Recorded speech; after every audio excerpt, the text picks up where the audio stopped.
पे करेंगे। स्वर्ण सिंह साहब से अगर संपर्क हो गया हो तो उनसे मेरी बात कराइएगा। स्वर्ण सिंह साहब, हम लोग चर्चा यही कर रहे थे कि दोनों लोगों के सोशल मीडिया प्लेटफॉर्म पे सबसे अच्छी बात क्या लगी आपको। तो अभी ट्रेड एक्सपर्ट होने के नाते तो अजय श्रीवास्तव जी ने कहा कि डील की बात करेंगे, डील फास्ट ट्रैक करेंगे, ये एक इम्पॉर्टेंट है। लेकिन एक जो बयान आया वो थोड़ा सा मुझे जो अलग सा दिखा वो ये था कि ट्रंप यूक्रेन में शांति बहाल करने के लिए जो प्रयास कर रहे हैं उन प्रयासों की सराहना की प्रधानमंत्री मोदी ने। और प्रधानमंत्री मोदी ने इस लाइन को जो लिखा उसके बाद सोशल मीडिया ट्रुथ पे ट्रंप ने भी जवाब दिया। तो उन्होंने भी कहा कि आपने हमें समर्थन किया है यूक्रेन मामले पर, इसका हम धन्यवाद देते हैं। उसको ही बड़ा गंभीरता से लिया उन्होंने। तो ये चीज़ क्या संकेत देता है, खास तौर से तब जब राष्ट्रपति ट्रंप जो हैं वो खुद को शांति दूत कहलाने के लिए बहुत ज़्यादा उत्सुक रहते हैं।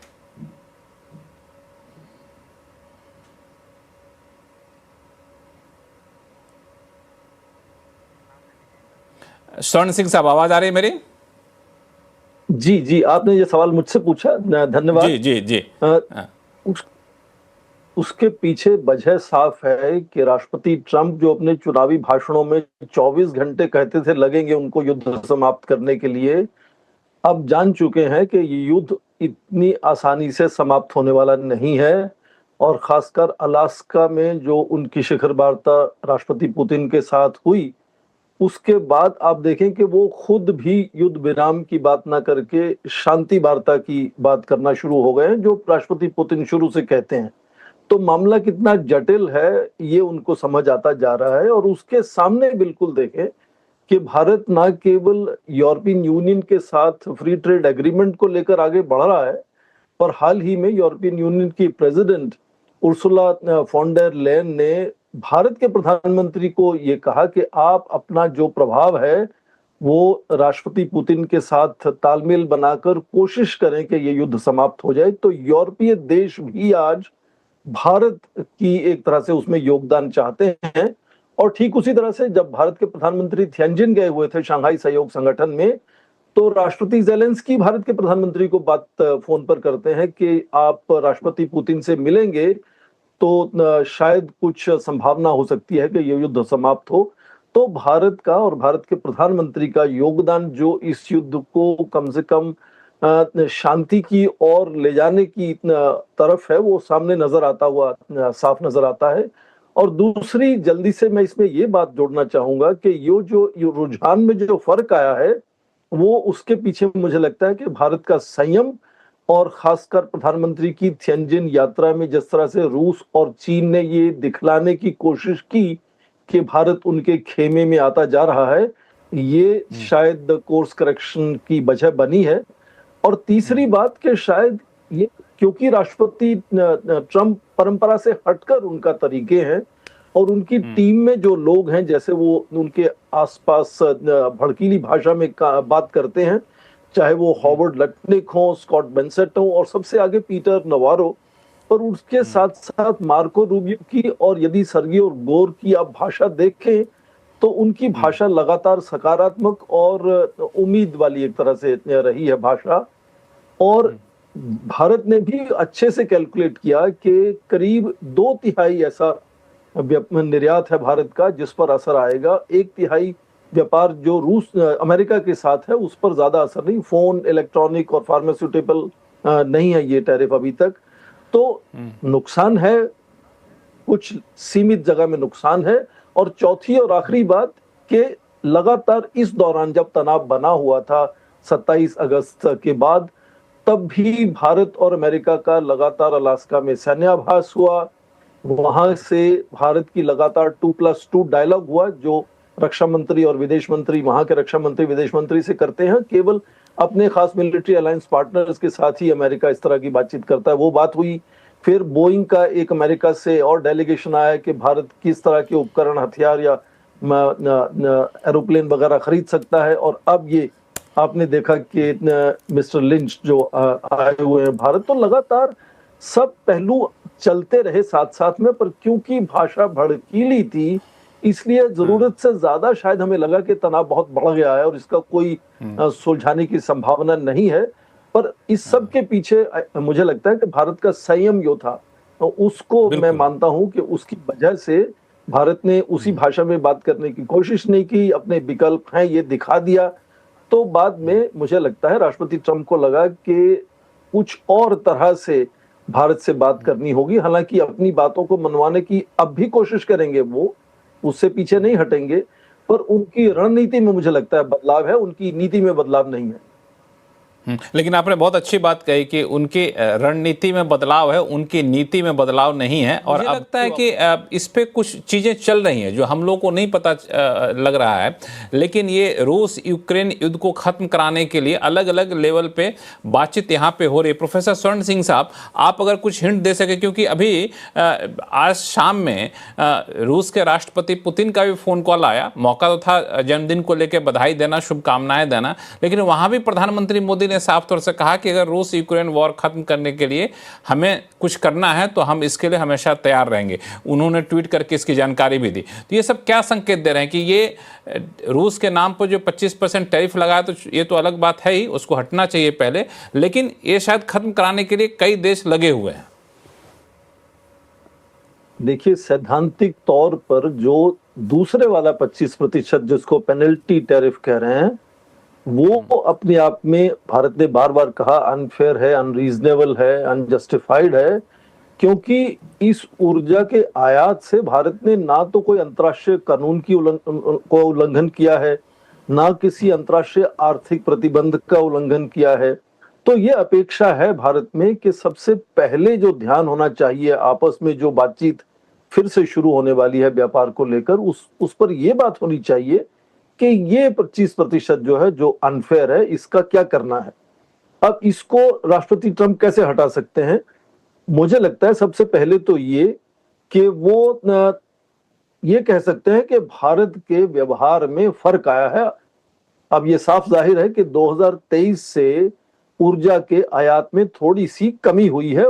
वो दिखा सकते हैं कि भारत ने धीरे धीरे अपना आयात कम करना शुरू किया है, और वही आयात की भरपाई हम अमेरिका से तेल लेकर कर सकते हैं। तो ये एक बन सकता है उनके लिए माहौल, जिसमें वो कह सकते हैं कि यदि 25% में हटा नहीं रहा हूं, केवल पॉज लगा रहा हूं उसके ऊपर, ताकि बातचीत आगे बढ़े। दूसरी बात, उनके जो मनोनीत राजदूत हैं सरगई गोर और भारत के कॉमर्स मिनिस्टर पीयूष गोयल एक ही भाषा में कह रहे हैं कि अगले कुछ सप्ताह में, यानी नवंबर तक संधि होने की संभावना है। जरूरी नहीं है कि वो बायलैटरल ट्रेड एग्रीमेंट हो, वो किसी तरह की मिनी एग्रीमेंट हो सकती है, जब फर्स्ट ट्रांच हो सकता है। अब बात आती है कि यूक्रेन युद्ध में भारत के बढ़ते हुए योगदान को किस तरह से आंकते हैं हम, और उसका क्या असर राष्ट्रपति ट्रंप के ऊपर है। आप देखें कि अपने अलास्का शिखर वार्ता जाने से पहले और उसके बाद, फिर उसके बाद थियानजिन में, और आज बार बार रूस के राष्ट्रपति यदि किसी अंतर्राष्ट्रीय नेता से बात कर रहे हैं तो वो भारत के प्रधानमंत्री से बात कर रहे हैं। वैसे ही राष्ट्रपति ज़ेलेंस्की भी भारत के प्रधानमंत्री से बात करते हैं, और रूस और यूक्रेन के अलावा यूरोपीय देशों का नेतृत्व भी भारत को अहमियत देता हुआ नजर आता है। पर फिर वही कि भारत ने कोई चीन की तरह 14 सूत्रीय कार्यक्रम का अनाउंसमेंट नहीं किया, जिस तरह से पिछले साल चीन के विदेश मंत्री वांग यी ने किया था। बड़े धीमे धीमे बैक चैनल से, बिल्कुल इम्परसेप्टिव तरीके से भारत अपना धीरे धीरे जो योगदान दे सकता है वो उसमें देने की पूरी कोशिश कर रहा है। ये मुझे लगता है अपने आप में थोड़ी सी रिकॉग्निशन मिल रही है ये अमेरिका में कि भारत का योगदान जो है वो जरूरी है, और भारत के प्रधानमंत्री ने उस अवसर को खोया नहीं। बहुत जल्दी कहा कि हाँ, आपकी जो इनिशिएटिव है उसकी वजह से उम्मीद बनती है कि यूक्रेन का युद्ध समाप्त हो सकता है, और हमारा सहयोग उसके साथ है। तो ये जो बारीकी से देखें, छोटा छोटा भाषा का और ये तौर तरीकों का जो लगातार एक तरह से कैलिब्रेट किया है भारत ने, उससे लगातार भारत का जो प्रभाव है, बिना कुछ आक्रामक रुख या भड़कीली भाषा को अपनाए, लगातार बढ़ता हुआ नजर आता है। पर ये मैं बार बार कहूंगा कि अभी भी अमेरिका यही कोशिश करेगा कि भारत अपने सारे टैरिफ हटा दे, और अमेरिका जैसे कुछ दूसरे देशों के साथ उसने किया है।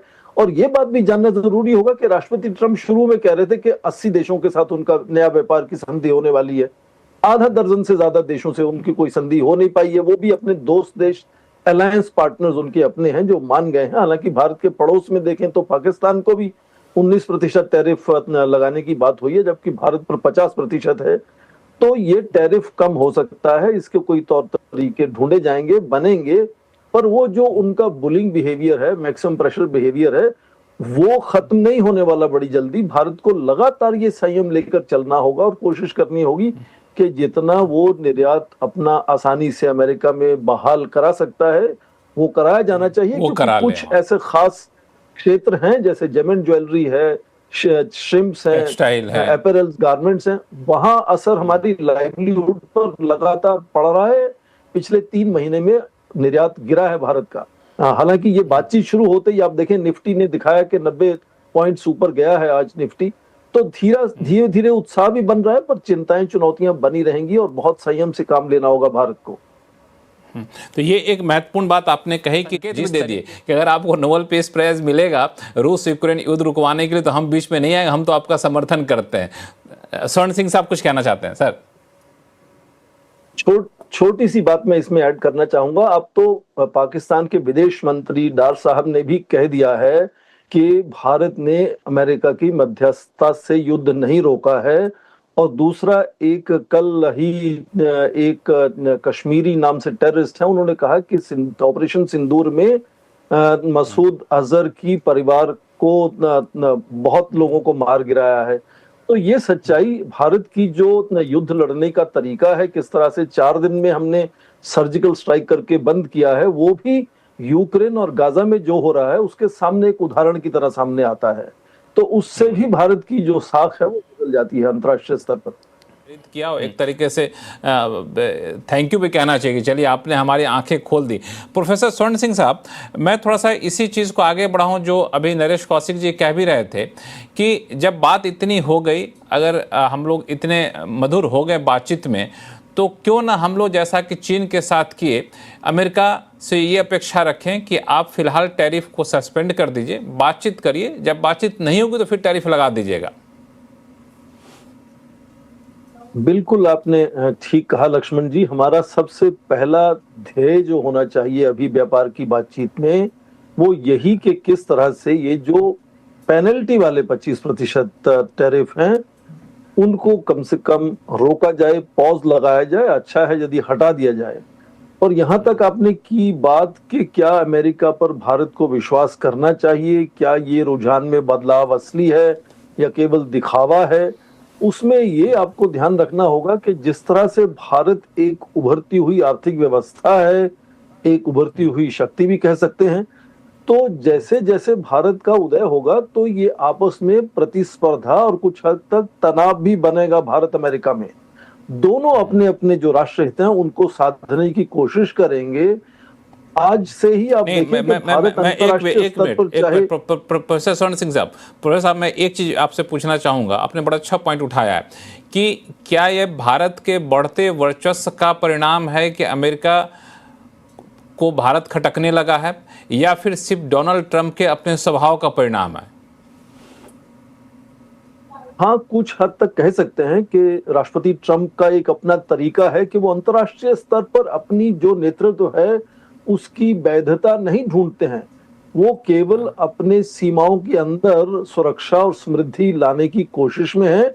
उन दोस्तों को जब दूसरे देशों को नाराज करना पड़ता है तो वो सोचते भी नहीं है इसके बारे में। तो उनका जो नेतृत्व है वो जरूरी है कि थोड़ा सा हटके है। पर चाहे कितने भी दोस्ती के संबंध हमारे अमेरिका के साथ हो जाएं, जैसे ही भारत तीसरी सबसे बड़ी आर्थिक व्यवस्था बनकर उभरेगा, 2030 तक $10 ट्रिलियन की इकोनॉमी बन जाएगा, तो बहुत से क्षेत्र ऐसे आप देखेंगे, चाहे आज ही देखेंगे, स्टार्टअप्स के लिए, यूनिकॉर्न्स के लिए, डिजिटल पब्लिक इंफ्रास्ट्रक्चर के लिए भारत की छवि अंतर्राष्ट्रीय स्तर पर बदलती हुई नजर आती है। तो बहुत से क्षेत्रों में जरूरी है कि अमेरिका को भी लगेगा कि भारत प्रतिस्पर्धा में शायद आगे निकलने वाला है, और शायद इसी चीज को, भारत की जो लगातार उदय है उसको रोकने की एक कोशिश है कि वो भारत को अपने ऊपर निर्भर बनाए रखना चाहते हैं और भारत को एक तरह से इस्तेमाल करना चाहते हैं चीन से, अपना जो उनका प्रतिस्पर्धा लगातार रहती है। भारत के उदय को रोक नहीं सकते हैं। आज वो सबसे तेजी से वृद्धि दर वाला देश है। तो ये जो निर्भरता है आपस में, चाहे वो भारत चीन की हो, भारत रूस की हो, भारत अमेरिका की हो, उसमें ये समझना होगा कि किन किन क्षेत्रों में कहां तक ये देश आपस में तालमेल बना सकते हैं और जो टकराव है, जो तनाव है, उसको कम कर सकते हैं ताकि आपसी टकराव से नुकसान ना हो। यदि इस तरह से टैरिफ बढ़ाने से भारत का नुकसान है तो उसमें अमेरिका का भी नुकसान है। तो ये समझकर ऐसे क्षेत्रों पर तालमेल बनाना, यहाँ साझेदारी हो सकती है। ये लगातार आने वाले दशकों में आप देखेंगे कि यही रुझान रहेगा भारत का भी, और कोशिश करेंगे कि दूसरे देश इस बात को समझें कि भारत के उदय को अब रोक नहीं सकते हैं आप। एक संयुक्त राष्ट्र संघ का अभी एक स्टडी आई है उनके पॉपुलेशन डिपार्टमेंट की, जो ये कह रहे हैं, उनके अपने जो प्रोजेक्शंस हैं कि इस सदी के अंत तक भारत 180 करोड़ लोगों का देश होने जा रहा है। और यदि 180 करोड़ लोगों की बात आप सोचें, जो उत्पादन भी करेंगे, उसका उपभोक्ता भी बनेंगे, उसमें वो शोध भी करेंगे, नवाकार, तो अंतर्राष्ट्रीय स्तर पर भारत का जो संख्या है उसी को लेकर प्रभाव बढ़ने वाला है। तो ये अपना जो तालमेल है वो आदान प्रदान से ही बनेगा। कुछ अमेरिका को कंसेशन देना पड़ेगा, जाहिर है कुछ भारत को भी देना पड़ेगा, चाहे वो स्मॉल मॉड्यूलर रिएक्टर्स की बात हो, चाहे वो वहां से हथियार खरीदने की बात हो, तेल खरीदने की बात हो। और आपको जैसे मैंने कहा कि ये तनाव के चलते, भड़कीली भाषा के चलते भी बातचीत लगातार अलग अलग क्षेत्रों में होती रही है। शायद वो मीडिया में